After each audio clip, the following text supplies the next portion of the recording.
कथा समाप्ति पर नारायण जी का भक्तों को दर्शन देना, वह आत्मदेव ब्राह्मण की कथा। सूत जी बोले, हे ऋषियों, कथा के उपरांत अपने भक्तों में भक्ति जान आनंद कंद भगवान श्री कृष्ण पीतांबर ओढ़े, करधनी मुकुट कुंडल पहने, सिर पर मोर पंख धारण किए, माथे पर चंदन लगाए, हाथ में मुरली लिए सभा के मध्य प्रकट हुए। अमृत रूपी इस कथा को सुनने से पहले से ही साधु एवं वैष्णव जनों के हृदय में श्याम सुंदर का वास हो रहा था। प्रभु को सन्मुख देखकर तो सबने अपना जीवन सफल माना। सभी भगवान श्री कृष्ण की जय बोलते हुए उठ खड़े हुए और उन पर फूलों की वर्षा करने लगे। तदुपरांत धूप दीप नैवेद्य आदि से पूजा कर शंख बजा साष्टांग दंडवत प्रणाम किया। यह सब देखकर नारद जी बोले, हे मुनीश्वरों, आज मैंने इस सप्ताह परायण यज्ञ की महान महिमा देखी है।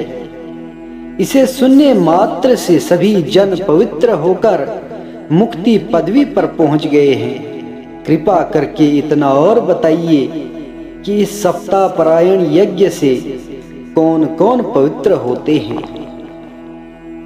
सनत कुमार जी बोले कि कलयुग में उत्पन्न हुए पापी, दुराचारी, लालची, झूठे और कामी पुरुष भी इस सप्ताह यज्ञ से पवित्र हो जाते हैं। जो पुरुष अपने माता पिता और गुरु की सेवा नहीं करते, अपनों से बड़ों का आदर नहीं करते, धर्म और अधर्म में भेद नहीं रखते, द्रव्य को ही जीवन का सच्चा आधार मानकर कोई भी पाप कर्म करने में संकोच नहीं करते, ऐसे लोभी पाखंडी जन भी इस यज्ञ से पवित्र हो जाते हैं। चोर, ठग और लुटेरे भी जो थोड़े से धन के पीछे जघन्य अपराध करने पर भी नहीं घबराते, ऐसे नराधम भी इस यज्ञ से पवित्र हो जाते हैं। मैं तुम्हें एक पुरानी कथा सुनाता हूं, ध्यान देकर सुनो। प्राचीन काल में दक्षिण दिशा में तुंगभद्रा नदी के किनारे एक विशाल नगर था। वहां आत्मदेव नामक ब्राह्मण निवास करता था। वह महापंडित, तेजस्वी एवं धर्मात्मा था। उसकी स्त्री धुंधली नाम की बड़ी कलहप्रिय थी। दोनों संतानहीन होने के कारण बड़े दुखी रहते थे। संतान प्राप्ति के लिए अनेक यज्ञ, व्रत एवं दान आदि धार्मिक कर्म करने पर भी जब उनकी इच्छा पूरी नहीं हुई, तब एक दिन ब्राह्मण दुखी होकर वन को चला गया। दिन के समय प्यास से व्याकुल हुआ वह एक सरोवर के तट पर पहुंचा। जल पीने के पश्चात वह वहीं एक पेड़ की छाया में बैठ सोच विचार में मग्न हो गया। उसी उपरांत एक विद्वान सन्यासी वहां आया। उसका तेज देख वह ब्राह्मण उसके समीप जा प्रणाम कर खड़ा हो गया और लंबी लंबी सांसें लेने लगा। तब वह सन्यासी कहने लगा, हे ब्राह्मण, तुम क्यों रो रहे हो? तुम्हें क्या दुख है? विस्तार पूर्वक बताओ।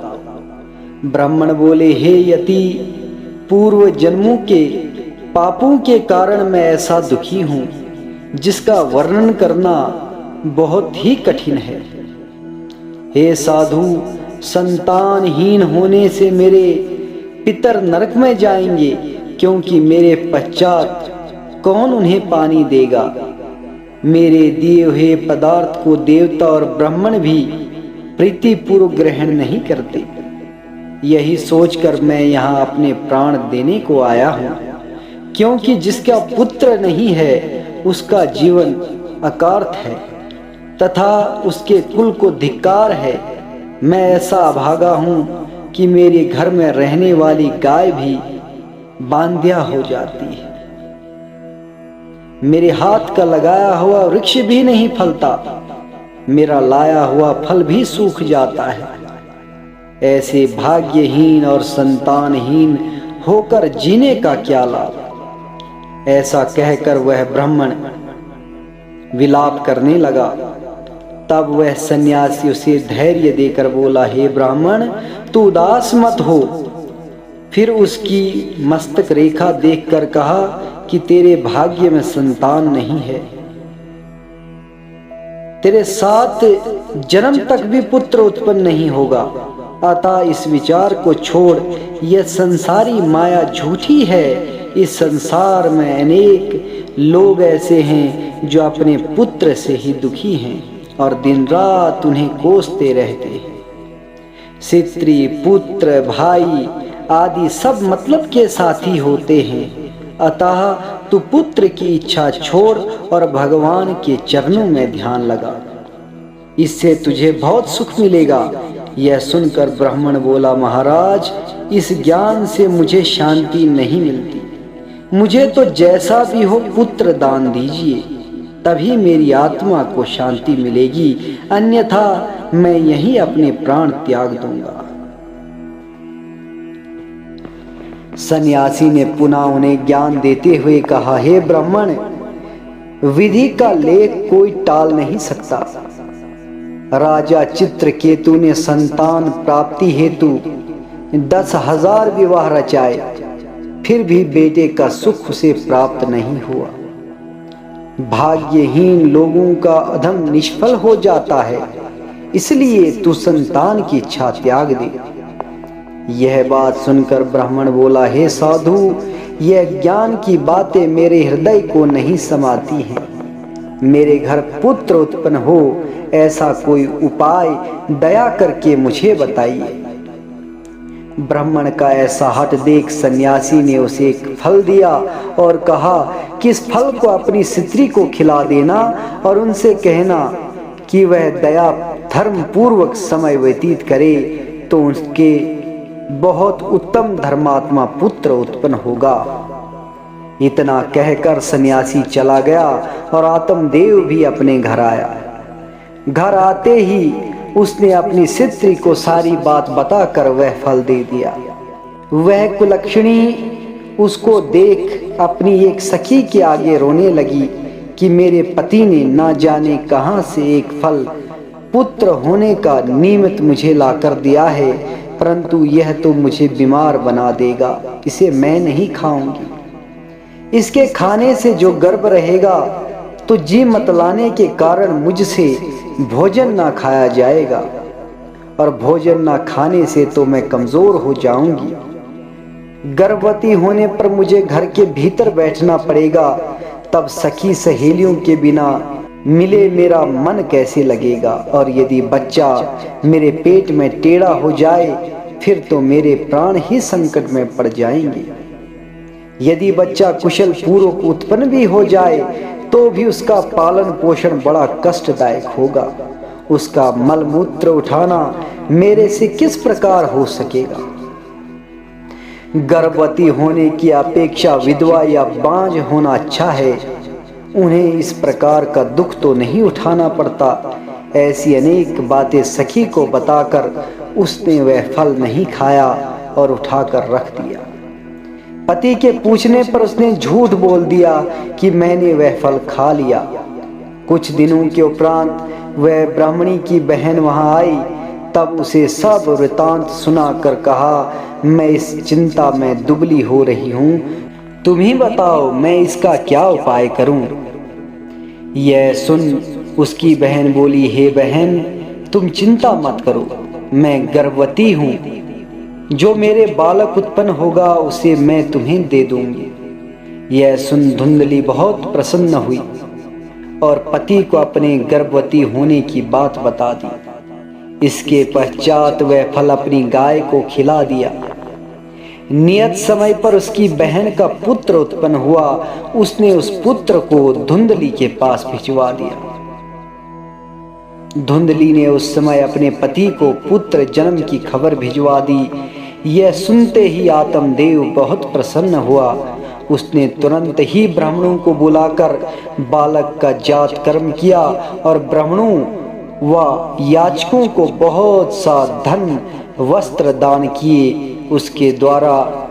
उसके द्वार पर बाजे बजने लगे और मंगलाचरण होने लगा। तब वह ब्राह्मणी अपने पति से बोली कि मेरे दूध नहीं उतर रहा, इस प्रकार बिना दूध प्राप्त हुए यह बालक किस प्रकार जीवित रहेगा। कुछ क्षण चुप रहने के उपरांत फिर बोली, मेरी बहन का पुत्र 6 माह का होकर गुजर गया है, यदि वह यहाँ आ जावे तो बालक का पालन भी हो जाएगा तथा वह घर के कार्यों में भी मेरी सहायता कर देगी। ब्राह्मण ने पुत्र रक्षा हित उसकी बात मान उसकी बहन को अपने घर बुला लिया। आत्मदेव ने पुत्र का नाम धुंधकारी रखा। कुछ दिन के उपरांत उस फल के प्रभाव से गो को भी एक लड़का उत्पन्न हुआ जो मनुष्य के समान रूप वाला था। उसके कान गाय के समान थे, अतः आत्मदेव ने उसका नाम गोकर्ण रखा। बड़े होने पर गोकर्ण पढ़ लिखकर महाविद्वान पंडित और धर्मात्मा हुआ तथा धुंधकारी दुराचारी कुकर्मी व वैश्वगामी होकर सब धन नष्ट करने लगा। जब सब धन समाप्त हो गया तब वह घर के बर्तन कपड़े आदि बेचकर पिता को कष्ट देने लगा। तब तो दीनहीन आत्मदेव रो रो कर कहने लगा, हाँ, ऐसे कुकर्मी पुत्र से तो निसंतान होना अच्छा था, अब मैं क्या करूं। इस प्रकार दुख पाने की अपेक्षा प्राण त्याग देना ही श्रेष्ठ है। पिता का यह हाल देख महाज्ञानी गोकर्ण पास आकर बोले, हे पिता, इस संसार में आप किसके लिए प्राण त्याग करते हैं? यहाँ कौन किसका पुत्र है, कौन किसका पिता? अतः अज्ञान त्याग कर सित्री पुत्र का मोह छोड़ो। यह शरीर नश्वर है, एक दिन छूट ही जाएगा, इसलिए माया मोह का त्याग कर भगवान का भजन करो। यह वचन गोकर्ण के सुन ब्राह्मण बोले, हे पुत्र, तुमने मुझे अच्छी सम्मति दी, अब यह और बताओ कि मैं वन में जाकर कौन से कर्म करूं जिससे मेरा उद्धार हो जाए। गोकर्ण बोला, हे तात, इस क्षण भंगुर शरीर का अभिमान तज कर मोह ममता को त्याग करो। भागवत धर्म का पालन करते हुए श्री नारायण के चरणों का ध्यान लगाओ। श्री नारायण की भक्ति से तुम्हें मुक्ति मार्ग प्राप्त होगा। इस प्रकार ज्ञान पाकर आत्मदेव संसारी माया मोह को त्याग कर वन को चला गया और भगवान श्री कृष्ण के चरणों में ध्यान लगाने लगा और अंत में परम पद को प्राप्त हुआ। धन्यवाद।